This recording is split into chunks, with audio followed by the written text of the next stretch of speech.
Mr. Ankit, you're next. Mr. Ankit has run a very successful business for close to 2 decades in India. He's been all over the world. I found it best to ask him, can you let us know how the transition from cash to digital has gone on in other parts of the world? Where has Ghana reached in the journey, and how far do you think our current trajectory will send us? Yeah, thanks, Maxwell. And first and foremost, thanks for having me here. It is a matter of great pride and pleasure for me to be part of such distinguished panel. Now on digitization, different parts of the world, they had different objectives associated with it. If we talk about the Western economies, the advanced economies, it all started with eBay, e-commerce. The main agenda was that they wanted to increase the commerce, trade. And then when eBay came, then all the innovation which happened, mostly it was around the merchant transactions. And subsequently, the idea was that a seller should be able to sell to any part of the world and buyer should be able to buy from any part of the world. That really helped. But when it comes to emerging or the frontier markets, the idea was different. The idea was that of a financial inclusion. The idea was to take the banking to the last mile. And why so? So suppose if a farmer is there in some far rural area of the country, he does everything in cash. He buys in cash, pays for the goods in cash. Whatever he makes by business, he gets in cash. And if he has to borrow something, he goes to money lenders, obviously at a higher cost of borrowing. So everything is cash. This is not percolating into the economy. And that was the main idea where this digitization comes to picture. Now let me share some stats here. For the emerging markets and for the frontier markets, only 1 in 5% they have access to the banking channel. And rather few use them. But the good part is almost 50% of those, they have a mobile.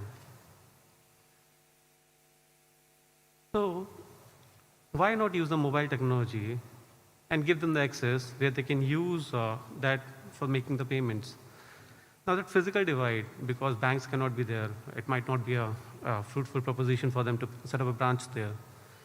That can be built with this digital network. And that is why digitization comes into picture. And that is how word has shaped itself, a journey from say one objective to the objective. Now digitization, obviously, the major benefit is that it formalizes the economy. And that is why most part of the emerging worlds, they are trying to digitize most of their processes. In financial world, it all started with payments. But if I can talk about my experience from India, sooner than later, it moved to lending, from digital payments to digital lending. And it opens a plethora of opportunities. Why digital? The best potent tool in the hands of regulators, in the hands of bankers, in the hands of government is data. For an individual account, for the sake of simplicity, what are the sources of income? How frequently do you receive your income? Where do you mostly spend your income? You do rentals more, you travel more. Have you purchased your health insurance? This data is very important.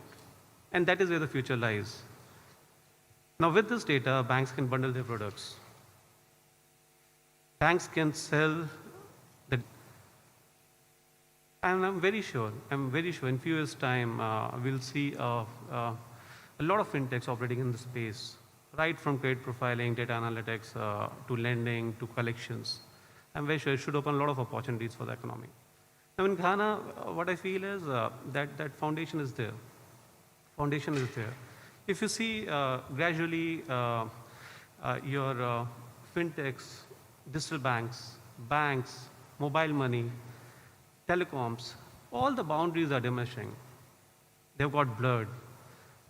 So that foundation which we have in Ghana, we just need to build an infrastructure on it so that we can give a full-fledged solutions to the customers, and effectively economy will grow because you will have all the sections going with it.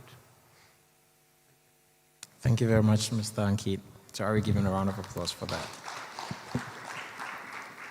He kept repeating that the foundation is there. It is there.